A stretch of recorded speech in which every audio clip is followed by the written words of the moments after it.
semaine, à l'émission, on visite l'Atelier Lune dans le vieux Saint-Eustache et on rencontre la créatrice de contenu Manon Lapierre, alias La Petite Bête. Bienvenue dans l'univers Ma Banlieue.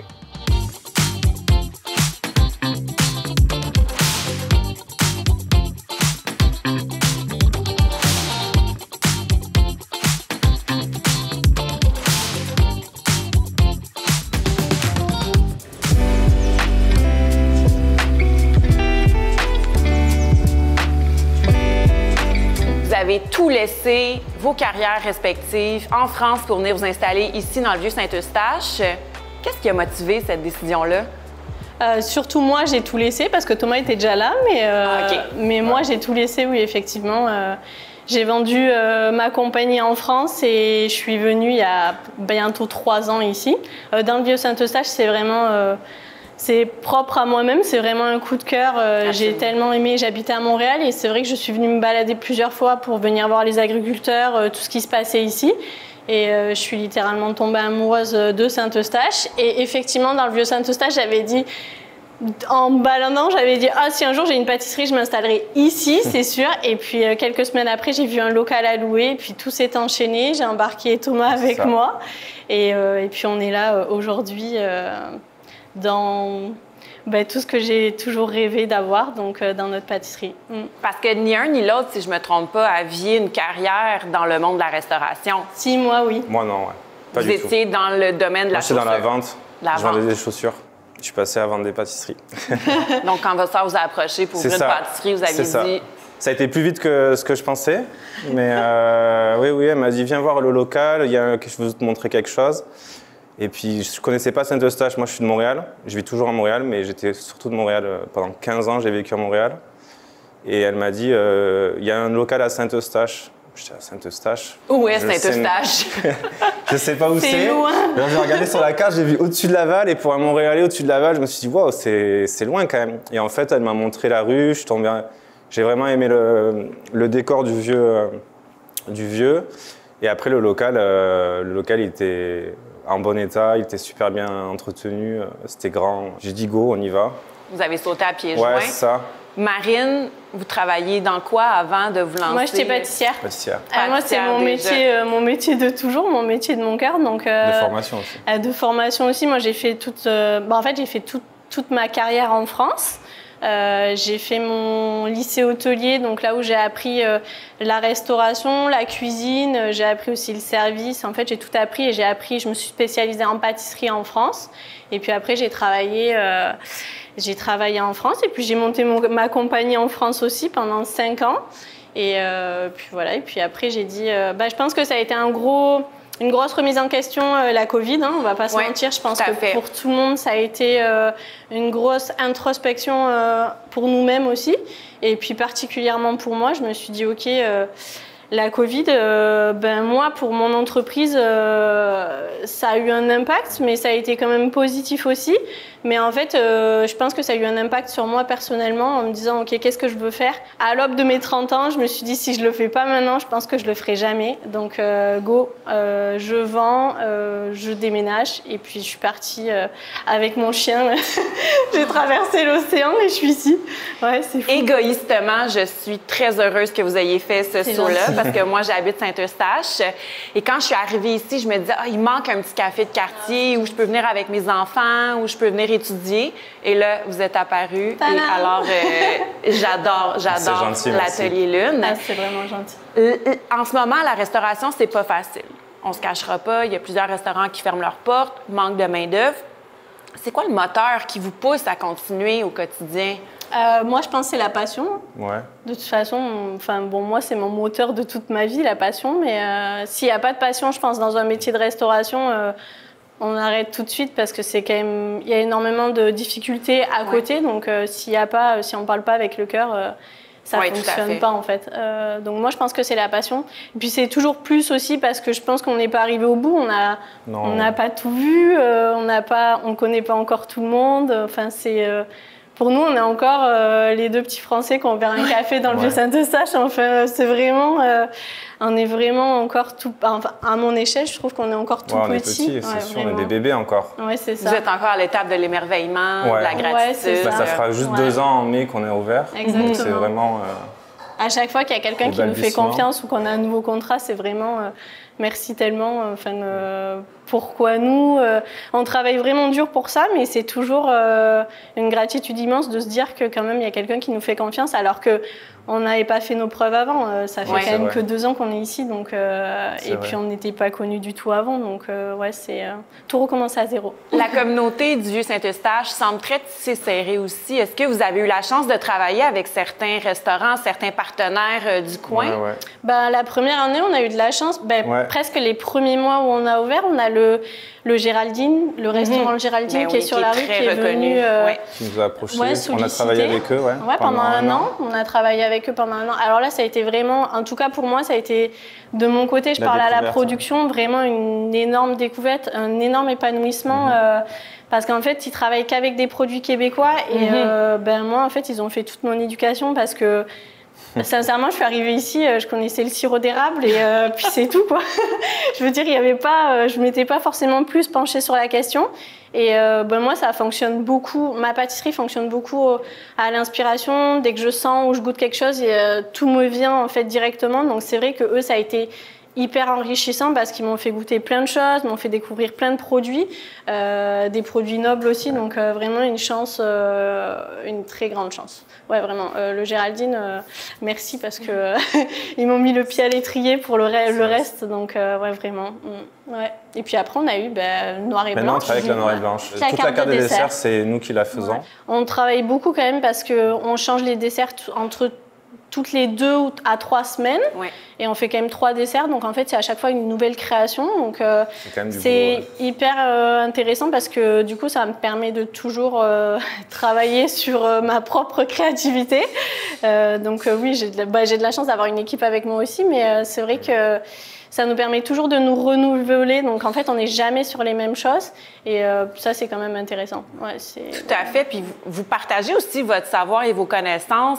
On peut trouver des ateliers comme la pancarte derrière vous pour les petits, pour les adultes. Pour moi, la cuisine, de toute façon, c'est du partage. C'est de la transmission et c'est hyper important. En tout cas, dans notre culture française, c'est vraiment comme ça, mais pas que dans la culture française. Mais la cuisine, ça se partage. C'est une transmission souvent de famille. Et moi, d'assister à ça, je trouve ça tellement beau. Oui, c'est pas juste de la pâtisserie, c'est plus que de la pâtisserie. Et c'est pour ça, je pense aussi que le message est aussi fort dans cette pâtisserie, c'est que c'est pas que de la pâtisserie qu'on fait, c'est vraiment un don de soi, c'est de l'amour. Et moi, je dis toujours, moi, mon but, et c'était le but de cette pâtisserie, c'est de nourrir vos âmes, en fait, de vraiment aller plus loin que juste faire un gâteau, en fait, parce qu'on va plus loin. C'est toute une transmission de savoir-faire.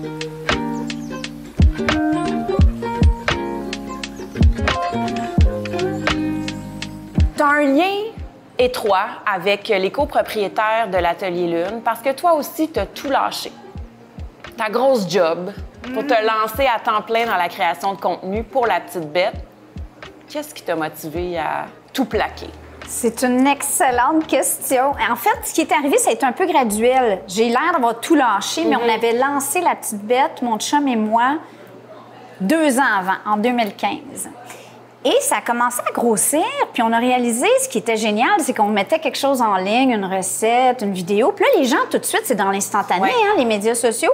Ils nous disaient « Oh, c'est merveilleux, c'est le fun, ça nous fait du bien de vous écouter, j'ai testé ta recette. » Puis là, tout à coup, ça te nourrit. Et j'avais la grosse job et La Petite Bête. Et plus je faisais La Petite Bête, moins j'avais le goût de faire la grosse job. J'aime tellement ça parce qu'on se dit la grosse job, la petite bête. Mais là, la petite bête, elle commence à prendre de l'importance. Exactement. La petite bête, on l'appellera pas la grosse bête, mais effectivement, c'est drôle parce que même quand j'ai brandé mon truc, le mot petit, je trouvais ça cute, une petite bête. Tu sais, les gens comprenaient pas nécessairement, mais je me disais, on le garde. Mais en grandissant, je suis comme, on n'est pas petit, on est plus petit. Non, vous êtes plus petit. Ouais. Parce que La Petite Bête, c'est un blog, une chaîne YouTube, des livres, une communauté d'1 demi-million. C'est fou. C'est fou. C'est fou, effectivement. Ce qu'on a, tu sais, au fil des années, on rentre dans notre 9e année. Puis des fois, il faut que je prenne du recul puis je regarde ça pour me dire, hey, on est rendu tout un paquet de monde. Si je mettais ça dans un stade, on dirait que sur les médias sociaux, des fois, on voit des chiffres puis ça semble comme, tu sais, 50 000 vues sur une vidéo. Tu sais, tu dis, c'est le fun. Mais si tu t'imagines ces 50 000 personnes-là, puis aussi, au quotidien, moi, je reçois des photos. Tu sais, j'ai des gens qui disent, à matin, là, à 7 h du matin, je mettais une nouvelle vidéo, ma vinaigrette, la sauce ranch. Ouais. Je te jure. 35 minutes après, j'avais ma première photo d'un abonné qui l'avait essayé. Mais c'est ça, comme tu dis, c'est qu'il y a une rétroaction immédiate. Ouais. Puis ça a été quoi vraiment là, l'élément déclencheur que toi et ton mari, Lionel, vous avez dit, on se lance à temps plein? Il n'y a pas eu un élément déclencheur. Il y a eu comme une suite d'impératifs de vie. Puis, honnêtement, j'avais vraiment peur. Moi, je suis une fille que le mot fear, peur, c'est quelque chose qui m'empêche d'avancer. Tu sais, j'étais allée à Tony Robbins à Palm Springs marcher sur les braises. Il n'y a rien que j'ai pas fait puis que j'ai pas lu pour essayer de passer au-delà de mes peurs. La peur financière étant une de ces grosses peurs-là. Sauf que j'étais carrément sur le bord du burn-out dans ma vraie job, dans ma grosse job, et j'étais de plus en plus malheureuse. Puis j'en parlais, Puis c'est mon chum à un moment donné qui a dit, si t'es pas heureuse, là, arrête ça. Puis finalement, on a regardé nos finances, on a évalué comment on pouvait placer nos pions. Il y a quelqu'un qui m'a dit, tu sais, Manon, c'est quoi le pire qui peut arriver? Ça, c'est une super bonne question à se poser. Le pire qui peut arriver, c'est qu'on n'ait pas assez d'argent. Dans le cas échéant, j'ai encore une valeur sur le marché, j'ai encore une expérience en marketing, je n'ai peut-être encore plus parce que maintenant, je connais les deux côtés. Je me suis dit, je vais me trouver un autre job, c'est tout. Ouais. Ça, c'est le pire qui peut arriver. Fait que ça fait 9 ans, puis le pire n'est pas encore arrivé. C'est la bonne nouvelle. Les projets à venir.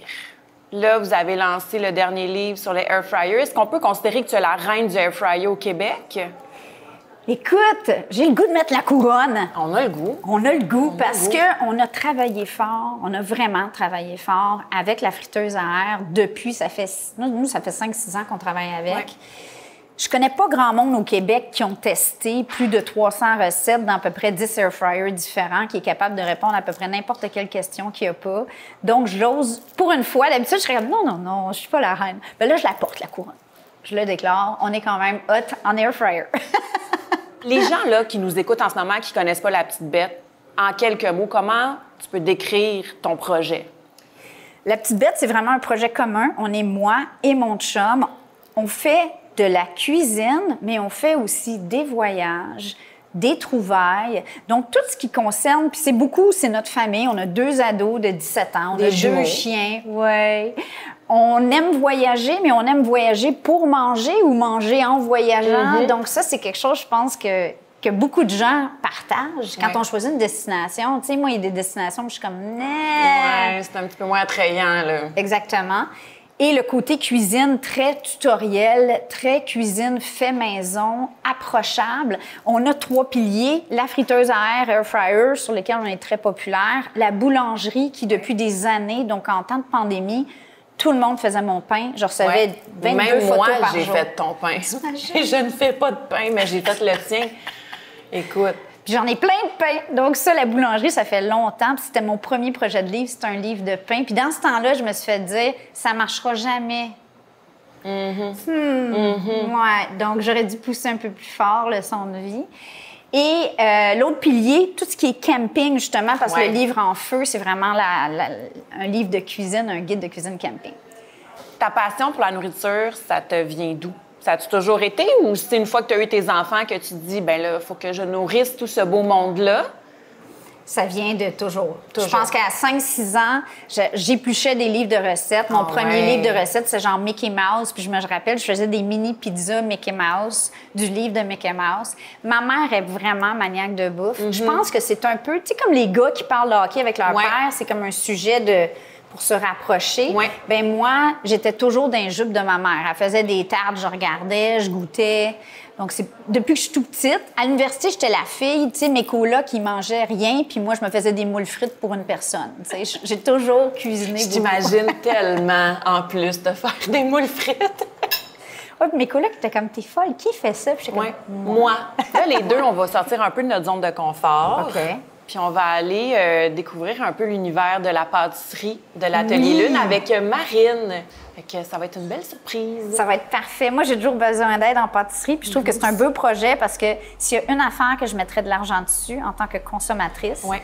même si j'ai un blog cuisine, ça serait des gâteaux et des petites pâtisseries parfaites parce que c'est beaucoup de travail. C'est beaucoup de travail. Fait qu'on va aller mettre la main à la pâte. OK, je suis prête. Je me roule les manches. Merci! Aujourd'hui, on va apprendre à faire une couronne au chocolat. La petite touche un peu pimpée, c'est que j'ai fait une ganache au chocolat avec du poivre des dunes, donc qui est une petite baie, un petit poivre qu'on ramasse dans les forêts ici. Donc c'est très local, très on aime terroir, ça. Ouais. Exactement.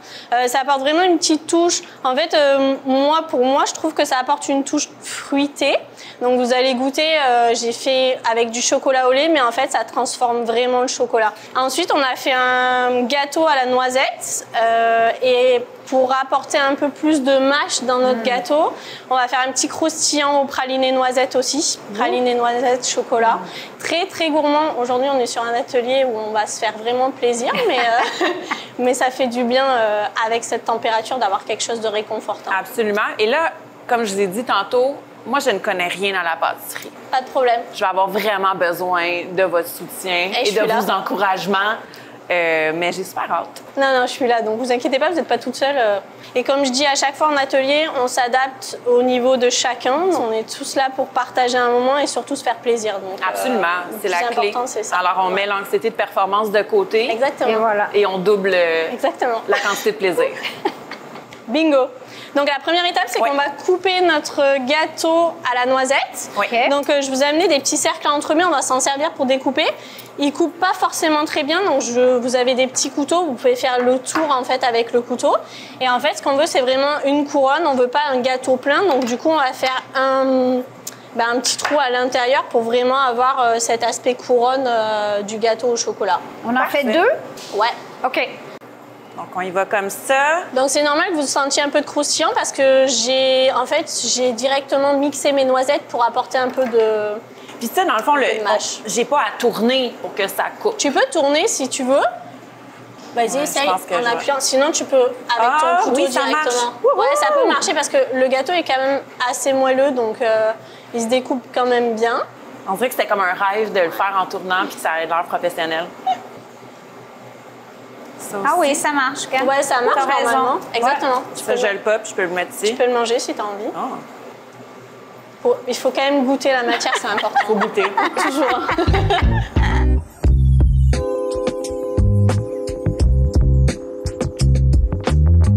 Fait que ça, dans le fond, on les enlève pas tout de suite. Non, tu peux les laisser de côté. Et puis, on va passer au croustillant. Croustillant! Croustillant. Le gâteau, la plaque. Oups, attends, Il en reste un. Oui, il est encore là. Ici, nous, on appelle ça de la gavotte. C'est des crêpes, comme les des petites petites crêpes, crêpes dentelles. Ouais, Ouais. c'est ça, des crêpes dentelles, en fait, qu'on casse en morceaux, là.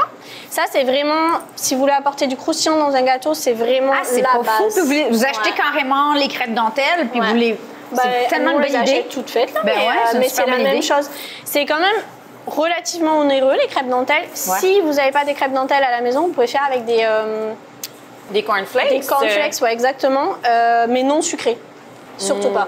Donc, on va mélanger le chocolat noir, les crêpes dentelles et le praliné à la noisette. C'est vraiment important. Les crêpes dentelles, on les met pas comme ça dans un gâteau, sinon ça ramollit. Faut toujours les enrober de quelque chose. C'est pour ça qu'on les enrobe soit de chocolat, on peut les enrober de tartinade. Mais en fait, il faut que la crêpe, elle soit vraiment enrobée comme imperméabilisée de l'humidité. Sinon, ça, dans un gâteau, ça devient mou. Ben ouais. Est-ce que je peux goûter? Est-ce que ça goûte Ouais, vas-y, je sec? t'en prie. Ouais, C'est évidemment. tellement bon.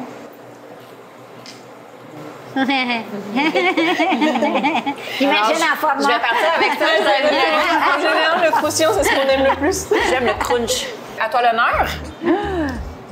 C'est tellement satisfaisant. Oh mon Dieu.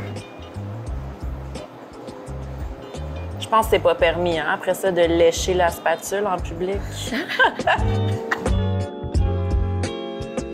C'est une recette sans gaspillage. Jamais. Perfect.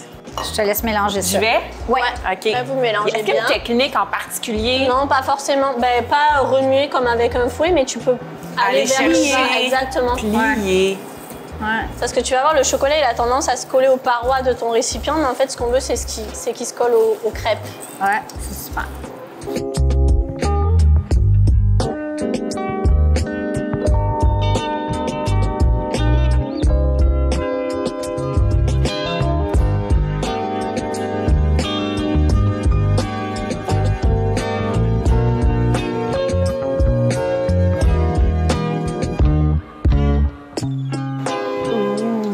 Wow! Donc là, on a comme un monté- nuage ouais, vraiment. de Au chocolat. C'est ouais, vraiment un peu plus dense qu'une mousse, mais c'est aussi aéré qu'une mousse au chocolat. Vous voyez, c'est Oh, c'est magnifique. J'ai le goût de faire ma créatrice de contenu puis de filmer. Vas-y. Regarde, je vais faire ça. Oh, oh. Quand la petite bête est en cuisine, c'est ça qui arrive par contre, hein? Il y a Ouais. tout le temps des pauses vidéo. C'est parfait, c'est ça Comme ça. qu'on veut. Puis moi, en même temps, je trouve ça super satisfaisant. C'est comme la slime, l'équivalent de la slime pour les enfants. sauf que tu peux la manger, celle-là. Exactement. Tu vois, des fois, on a tendance à penser qu'elle est un peu molle, mais pas du tout. En fait, elle fige au frigo. Le chocolat au frigo va figer. Donc, on passe au montage du gâteau. Parfait. Ta-ta-ta-ta. La poche à douille. Donc là, vous avez votre carton. Ça, ouais. Donc déjà, vous pouvez attraper votre première couche de gâteau. On y va comme Vous y ça. allez avec les mains. La pâtisserie, c'est avec les mains.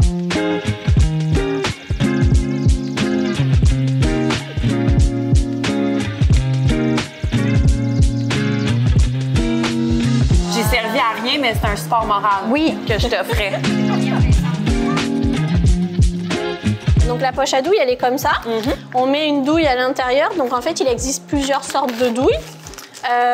On la retourne toujours pour la remplir, pour éviter de salir les bords de votre poche. Parce ce qu'on veut, c'est pas s'en mettre partout. Ouais. Et ensuite, en fait, pour la poche à douille, on travaille toujours avec notre pince de homard, que j'appelle ici. C'est toujours cette force-là entre ce doigt et ce doigt-là qui va fermer votre poche à douille. Parce que souvent, quand on a la poche à douille, on a toujours peur qu'elle déborde. Mais en fait, non, c'est vraiment ce point-là qui va faire qu'on va fermer avec cette pince. OK?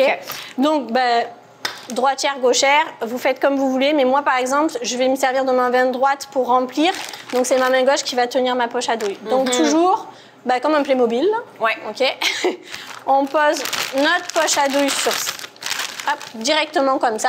OK. Et en fait, c'est important d'avoir la main vraiment positionnée comme ça parce que quand tu vas... Je te fais juste une démo. Quand tu vas mettre ta crème à l'intérieur, en fait, tu vas te servir de ta main pour appuyer et bien racler ta marisse. Tu vois, c'est pour ça qu'on veut vraiment notre main... OK. C'est parti. Alors, C'est parti. petite astuce, bon là c'est pas trop liquide, mais si c'est trop liquide à la maison, par exemple, ton appareil, je peux te montrer là, tu sais, tu peux, tu lui fais un petit tour et tu le rentres. Comme ça, tu as la sécurité c'est pas que ça fou va pour pas que ça se mette à couler, ben oui. Parce qu'on a toujours un peu Ouais. peur que ça coule dans tous les sens là.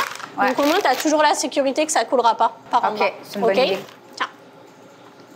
Tiens, C'est parti. tu peux la remplir. Donc, Playmobil. Tu mets ton Playmobil, exactement. Parfait. OK. Et là, tu peux remplir. Alors, la remplis pas trop parce que c'est quand même plus facile d'avoir une poche qui est moins remplie qu'une poche vraiment trop remplie pour pouvoir la diriger après.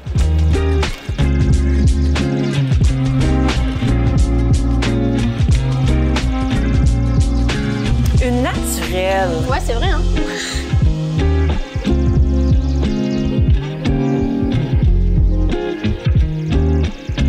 Moment crucial. Donc, on prend la poche, on appuie pour faire descendre plus ou moins. On se sert de notre pince. Hop, ça, c'est la pince. Et là, on va tourner pour vraiment donner une pression à la crème. C'est cette main qui va diriger, celle qui ne va pas toucher la poche à douille, c'est elle qui te dirige. Par contre, c'est elle qui va appuyer. À la maison, si vous n'avez pas, par exemple, avec les enfants, souvent, on a toujours un peu peur, vous pouvez mettre une pince, une petite pince en emballage. Comme ça, au moins, vous êtes sûr que ça ne coulera pas dans tous les sens. Un point. C'est que des points. Ouais, exactement. Oh. Pourquoi on est attendri par des points? Oh.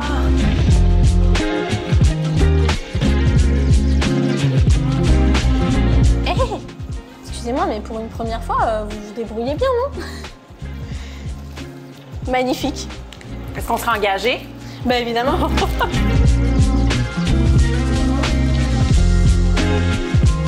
Je pense que je pourrais regarder ça À vous! pour m'endormir. Tu sais, quelqu'un qui fait juste... Oui, c'est vrai, hein? Bah du coup, vous pouvez mettre le croustillant à l'intérieur. Donc on essaye de le mettre à l'intérieur pour pas qu'on le voit sur les côtés.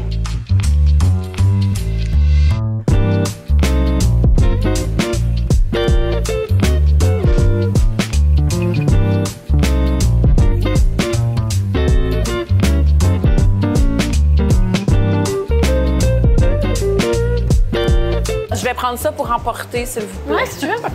Donc là, on refait la même étape. On reprend notre biscuit, on le remet par-dessus et on repoche de crème.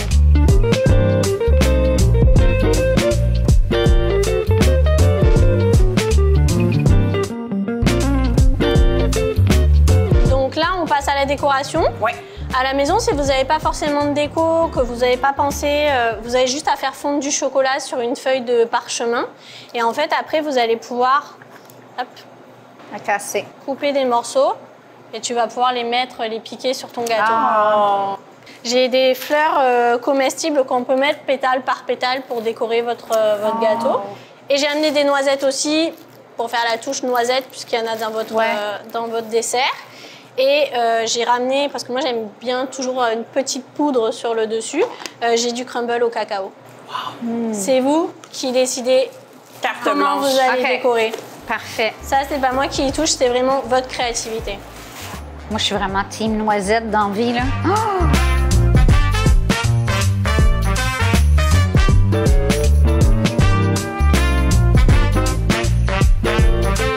Si vous avez des fleurs à la maison, il y a plein de fleurs comestibles qui poussent naturellement dans votre jardin. Donc vous pouvez très bien mettre des fleurs fraîches sur votre gâteau. Nous, on en fait pousser ici quand c'est la Vous avez saison. un potager. Juste derrière, ouais.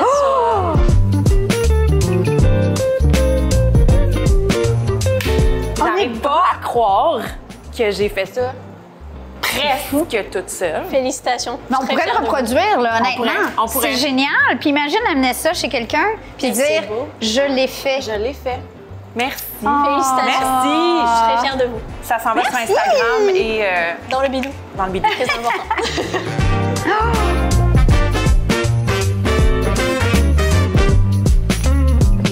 1, 2, 3. Un immense merci à toute l'équipe de l'Atelier Lune qui nous ont accueillis pour un atelier de pâtisserie. Je vous invite à faire de même, ainsi qu'à suivre La Petite Bête sur ses différentes plateformes pour encore plus de contenu culinaire. À bientôt!